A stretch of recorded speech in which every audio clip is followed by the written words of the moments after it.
here's something I think is super cool. If you're like, I'm so into business now, like 24/7. I'll be like swimming laps in the pool, and I'll like stop and be like, God, like, damn it, I have to get out of the pool to write this down like now. Evernote's a cool tool. It's on your desktop, it's in your browser, it's on your cell phone, and it's completely syncs with each other. It's everything. It's you take a photo of something, you're like, this is sweet, I want to do something related to this. I woke up the other night, or I was trying to go to sleep, I don't know, it was like 2 o'clock in the morning. I like rolled over, grabbed my cell phone, and hit the microphone Evernote key. It was like QR, like touring, and threshold. I know you guys don't even know what that is, but I like put the note down. And that's something I probably would have been like, screw it, I don't got time to sit there and type or this or that. But this is a cool tool, I thought. If you're into generating ideas around business, which I think all you guys should be, I think that's the way to do big things these days. And if not big things, it's going to do big things for your resume. So, anyways, that's kind of my spiel. I don't know, if you guys have any questions, I'd love to answer them. But, yeah. What's up, bud? So do businesses pay you to put those videos up there? Yeah, so that's a good point. So one of the first things I did, you know how I talked about customer development? So what I did behind customer development is this. So I was like, oh, this is a really cool idea. This is awesome, and everyone thinks that, right? And you're like, this is the best idea ever. And then you go and research, and you're like, dang it, some guy did that like 20 years ago and patented it, or maybe there's already 20 websites about this, But mine was kind of unique. I hadn't seen anything about it, and so I was like, all right, well now, what do I need to do? I was like, I need to go out and sell this. I know what works. I know what they want. You don't know. I had to change a lot of things. Like in the beginning, I was like, I wanted to just do daily deals, just spotlight business.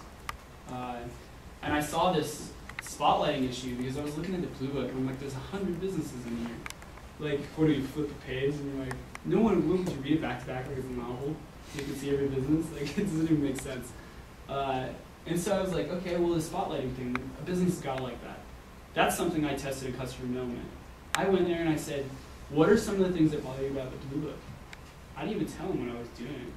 And like this one business was like, God, I hate how I can only afford like half a page. I was like, that's cool, because I want to do it for way cheaper. And they're like, another business was like, I don't even get color because I can't afford it. Another was like, there's 100 in there. There's like, it was like massaging or something. There's like 5 massage businesses in there, in acupuncture. And so there's no spotlight. And when I went and talked to these businesses, these are exactly, your idea is an assumption. The whole thing's an assumption. You assume that it's going to be great. You assume that it's special and unique. But until you go out and actually talk to the people that are going to pay you money, you don't know.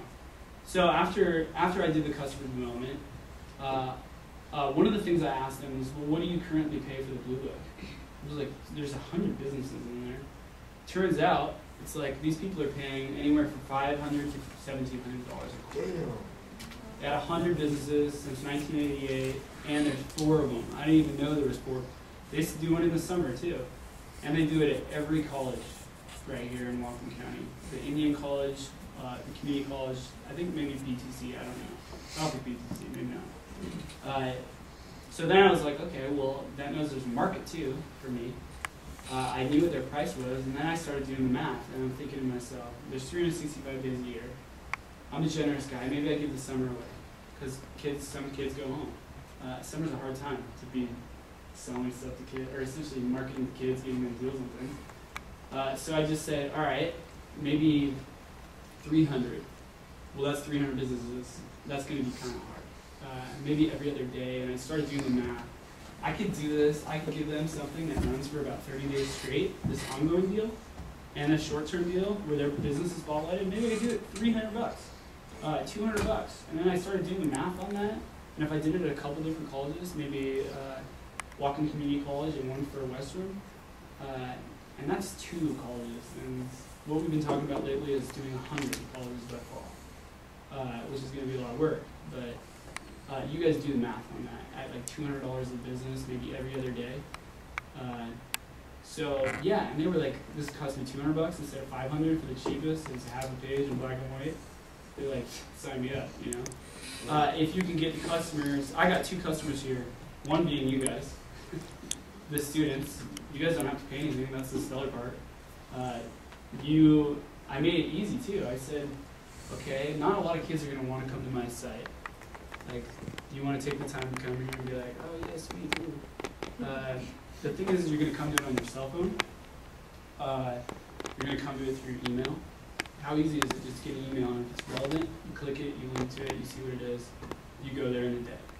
And it's all based off your student ID. So I said, I eliminated 100% of the waste. There's no waste. I said, everyone's got a student ID for the 4 years. You instantly know your ROI if you're at the business, your return on your investment. You know if they're using my product. They say, hey, listen, I got my Western card right here. I want the discount. And then you can just sit there and keep track of it. And so I thought that's really cool. Zero waste was also a big push because we're an environmentally friendly college. And it just seemed like a joke. I mean, paper, like, I think we could move forward from that, you know. But yeah, like I said, another one of my customers are students, and that's actually been the hardest part, is getting students, you know. Luckily, I got that article in the paper. I don't even know if it came in the print version. I don't know. Did you guys read it in the print version, anyone? Anyone read the Western Front today? Yeah, I don't know. I read the online version. It was good, but that was probably the best way of getting to students. And hopefully fall too will be at the summer sessions. Yeah, that was a good question. They just essentially pay me to do the service. I'm a middleman. The businesses do pay you? The businesses, not right now. I give it away for free. Like I told you guys, I want to just get people on board quick. And I just said, listen, I had nothing to offer them. You know how I showed them a Photoshop version? Right. I was like, this is what it's going to look like. I'm real good with computers. Like, yeah, I'll bust this out in a minute. We'll CSS here, CSS there. No, it was, you know, I just showed them a picture, and half the people were like, oh, this is really nice. This is a good looking website. They didn't even know what it was. I'm like, okay. But yeah, and then I had the other side, which is students. And so I didn't have students to offer the businesses. So that's why I gave it away. I said, listen, you be involved in my soft launch. I'm a friendly guy, you know, like I give to you for free. Run some deal, be involved, give me feedback, and I will get students. I'll try to get students with that. Because I had nothing to offer them as far as the students. And now I do. Now they're students. Like I said, I got a ton of views today. People are signing up to get email. I mean, because that's the easiest way. They just want a deal sent to them on their email. If it's relevant, it's not. If it is, then they link to it and go and use it. So, yeah. That was a good question. Any other questions? What's up, So what did the big idea like? So, okay, yeah, so this is actually a really good question. I'm going to, you know, I was talking about this whole Facebook idea, like, I don't want to get my ideas stolen by some punk on the computer. Yeah, I'm not even, maybe I have to bring it up. So, I was doing an internship. Like I was telling you guys, maybe I didn't. I had this idea last year about this. Oh, what have I been doing? So I had this idea. The first thing I did was like, I don't even know the first thing about startups. Like, I mean, Facebook sounded like a good one. That's about it. That's all I know. This is where I want to tell you guys, like, seriously, step out of your comfort zone. I signed up for so they had the big idea fast pitch. Was it the fast pitch? Yeah. Which everyone should have been there doing something. I'm sure there was a bunch of people out there just too afraid to be like, oh, I got this idea, I don't want to share it, I don't want anyone to steal it. And I guarantee you there was a ton of people like that. And I know, I'm 100% sure there was a ton of people. Friends of mine tell me, like, I'm not going to that, you're going to steal my idea. I'm like, you guys are idiots. Like, just do it. Anyways, I had this idea. I said, I don't know the first thing about a startup. I kind of want to know what the startup world's like. Because it's pretty crazy, I'm not going to lie. It's not for everyone, probably. I went to this Amazon event. I got on a board, like Technology of Seattle, like startups. I signed up. I see this event. It says Amazon. I'm like, cool, I can kill a bunch of birds with one stone. I'll try to get a job, like bring resumes. It was like an Amazon fast pitch. Some of the biggest angel investors in Seattle were sitting like right next to me. And there's me like dressed up. I'm like, hey, you guys.